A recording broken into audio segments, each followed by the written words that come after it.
नाज़रीन मोहतरम अस्सलाम वालेकुम। ओपन सीक्रेट के साथ मैं हूँ शेर मोहम्मद ख्वाब। यहाँ पर पाकिस्तान में ये बहस चलती रहती है कि मुल्क की उम्र यानी 72 बरसों में से आधा टाइम पीरियड या इससे भी ज़्यादा फौजी हुकूमतों में गुजरा है और इससे कम जमहूरी हुकूमतों में, और जमहूरी हुकूमतों को बमुश्किल ही टाइम पीरियड पूरा करने दिया गया है।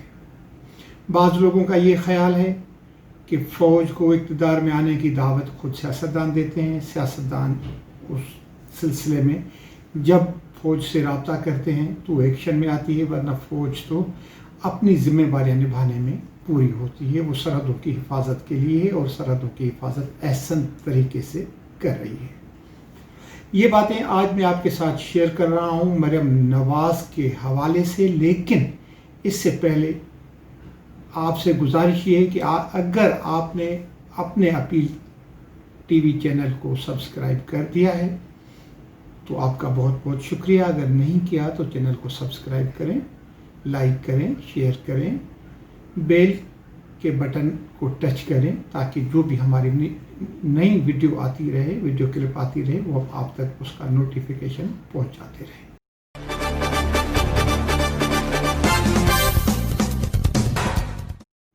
ये तो मैं बात कर रहा था मरियम नवाज़ की। मरियम नवाज़ आजकल गिलगित बल्तिस्तान के दौरे पर है।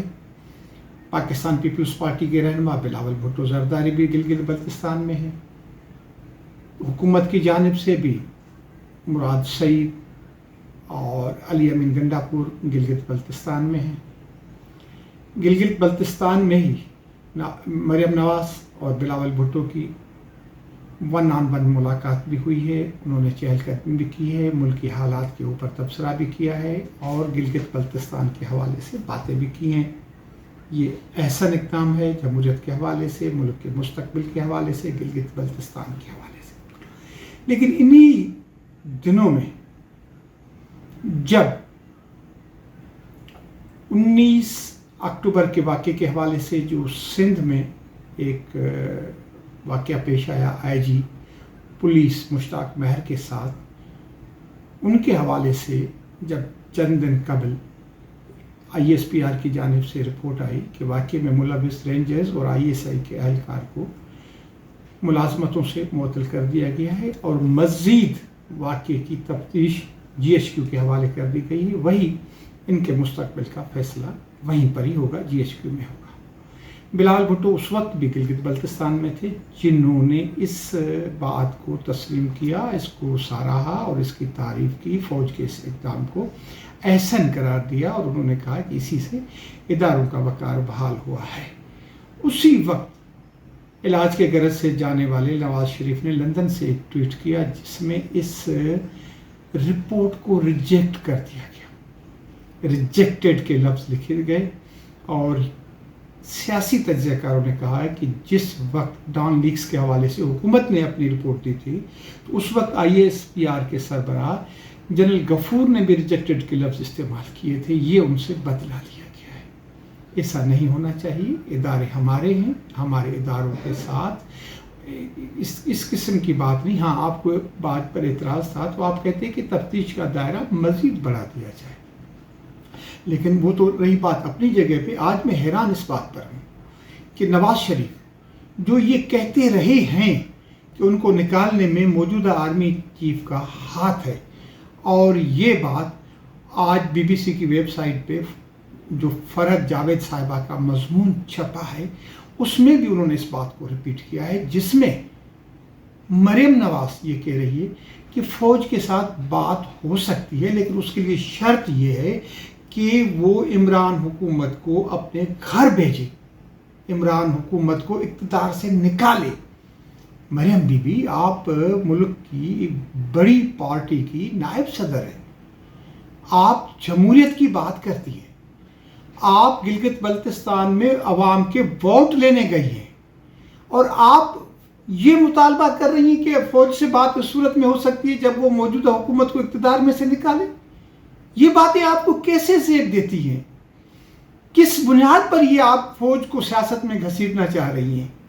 آپ کو تو یہ کہنا چاہیے کہ ہر ادارے کو اپنا کام کرنا چاہیے، عدلیہ اپنا کام کرے، مقننہ اپنا کام کرے، پریس اپنا کام کرے، جتنے بھی ادارے ہیں وہ ہر ایک ادارہ اپنا اپنا کام کرے نا۔ یہ آپ کیسے کہہ رہی ہیں؟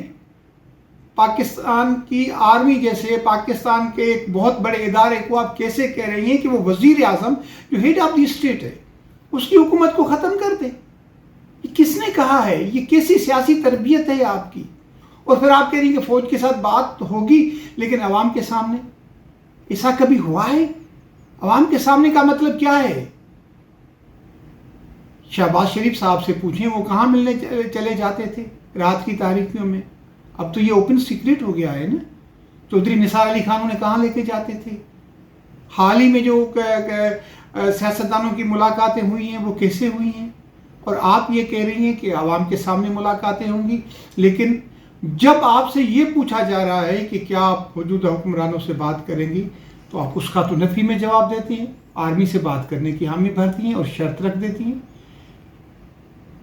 سامعین محترم، یہ پتہ نہیں چلتا کہ ہمارے سیاستدان کیا کرنا چاہ رہے ہیں، ان کی سوچ کیا ہے، یہ جمہوریت کو پنپنے کیوں نہیں دے رہے، یہ اداروں کو ملوث کیوں کر رہے ہیں۔ ایک طرف تو آپ اپنے والد کی حکومت کے خاتمے کا ذمہ وار انہی اداروں کو قرار دے رہی ہیں، پھر ان سے بات کر رہی ہیں اور پھر ان کو یہ کہہ رہی ہیں کہ جس طریقے سے ہماری حکومت ختم کی تھی انڈائریکٹلی اسی طریقے سے عمران کی حکومت بھی ختم کریں۔ یہ بات نہیں ہوگی۔ آپ کے والد کی جو حکومت ختم ہوئی تھی وہ سپریم کورٹ نے کی تھی۔ سپریم کورٹ اس سے پہلے یوسف رضا گیلانی کی حکومت بھی ختم کر چکی تھی۔ آپ کے والد کی حکومت ختم کی گئی تھی، مسلم لیگ نواز کی حکومت ختم نہیں ہوئی تھی۔ شاہد خاقان عباسی بعد میں وزیر اعظم بنے تھے۔ اسی طریقے سے گیلانی صاحب کی حکومت ختم ہوئی تھی، یوسف رضا گیلانی کی۔ چودھری جناب پرویز اشرف صاحب، راجہ پرویز اشرف صاحب بعد میں وزیر اعظم بنے تھے پیپلز پارٹی کی، اور نواز لیگ کی حکومتوں نے اپنا ٹینیور پورا کیا تھا۔ لہٰذا آپ بات جو بھی کریں، آپ ووٹ مانگنے گئی ہیں۔ جب بی بی سی کی جانب سے آپ سے سوال پوچھا جاتا ہے کہ آپ جلسوں میں عوامی مسائل سے زیادہ اپنے باپ کی بات کرتے ہیں، تو آپ کہتے ہیں کہ عوام سننے بھی میری باپ کی بات ہے۔ عوام آپ کے والد کے ٹویٹ پڑھتے ہیں، عوام نے آپ کے والد پر جتنے بھی مقدمات چلے ہیں ان کو تفصیل سے دیکھا ہے۔ آپ کے والد نے جتنی بھی میڈیکل رپورٹس جمع کرائیں لہجے لہجے کی، اس وقت اتنی پلیٹیں کم ہو گئیں، اس وقت اتنی کم ہو گئیں، جان کو خطرہ ہے، نہیں گیا تو مر جائے گا، یہ ہو جائے گا، وہ ہو جائے گا، وہ سارے عوام پڑھتے رہے ہیں، ان کو پتہ ہے۔ عوام یہ باتیں نہیں سننا چاہ رہے۔ ہاں، عوام آپ کے والد کو ویلکم کریں گے اگر وہ واپس آ جاتے ہیں، جو کہ عدالت میں انہوں نے کہا کہ میں واپس آؤں گا، آنا چاہیں ویلکم، آ جائیں، ان کو عوام ویلکم کریں گے، اپنے دل میں انہیں بٹھائیں گے، اپنے سر پہ بٹھائیں گے۔